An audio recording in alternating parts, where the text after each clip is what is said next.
Hello ladies and gentlemen, I'm Shoustool and this is the update video to the GoFundMe. To start off, tomorrow is my 31st birthday and I am super excited. For the first time in 2 years, I'll not be bedridden on my birthday.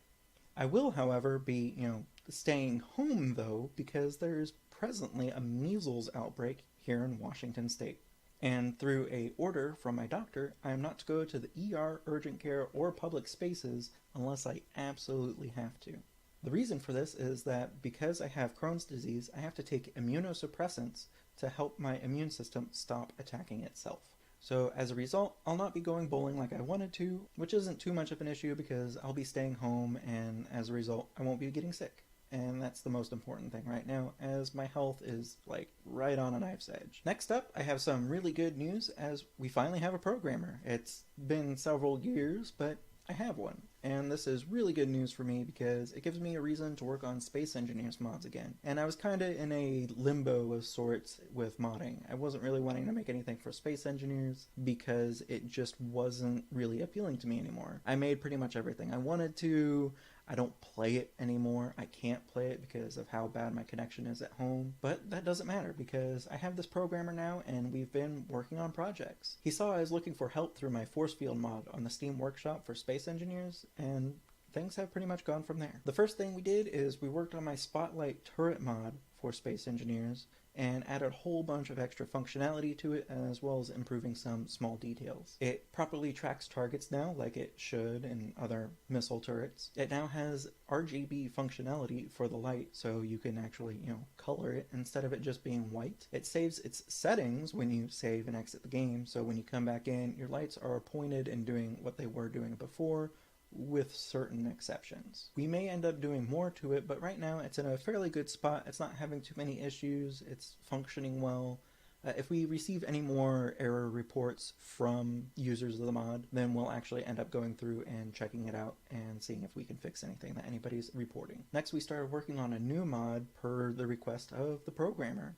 He actually got a hold of me because he really liked my force field mod and saw that I was wanting help with it to make it cooler, and he wants to do just that. We're working on making it cooler. I'm making all new models. It's going to be a new mod. It's not going to be a replacement for the force field mod. That one's still going to exist, so we don't have any broken saves or anything like that. This new mod is being called the Nano Wall.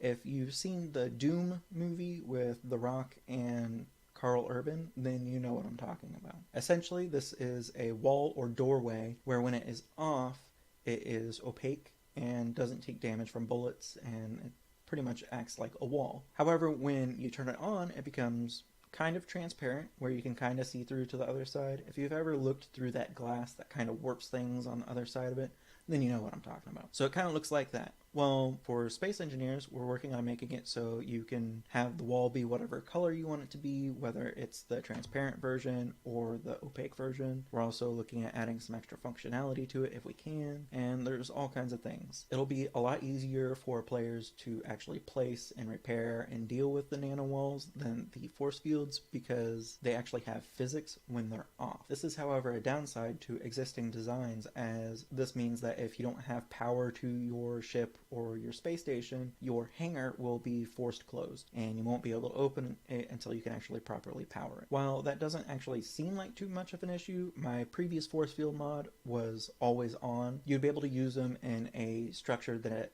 didn't have any power, but I thought that was kind of cheaty and I wanted to fix it and make it a little bit cooler, so we're going with this. We'll have a few extra designs available for you guys. Right now we're working on some of the smaller details about how it's all going to function. Right now we have the fill sections made that actually makes up the nano wall. Now we're trying to figure out what we want to do about the edge sections and whether or not we want them to be part of the field or be a block associated with it. If we do it the latter way, it'll be a little easier in that we won't have to worry about anything overlapping, and it will be easier to get you guys more designs with less models, which could be viewed as a boon to a lot of people because they don't like having a lot of blocks in their build menu. Fortunately, a lot of the field design will be handled by stuff within the terminal, so you'll be able to to select the pattern that you want, whether it's dots, it's blank, or whether it has like a hex pattern or octagon pattern or whatever. And then you'll be able to choose the color. So if you want it to be red, green, blue, whatever, you'll be able to choose that. Unfortunately, we can't have sliders for some of it, and it's due to the way that Space Engineers works. We can't have sliders for transparent materials. And the fields, to have the appearance that I want them to have, they have to be a transparent material. We were trying other methods, but it wasn't really working out for us. They weren't looking as good as I wanted them to. I wanted to actually have some depth to the field, and this way that we're doing it actually allows for that. So I'm actually pretty happy about where it's going right now. Alright, well that pretty much wraps this up. If you guys have any comments, questions, or concerns, feel free to let me know and I'll try to get back to you as soon as possible. I'm aware I wasn't super thorough about certain aspects about the GoFundMe, but I wanted to have it be as simplistic as possible to make it as short as possible for you guys to actually watch. What I could do, if you would like, I could do videos based off of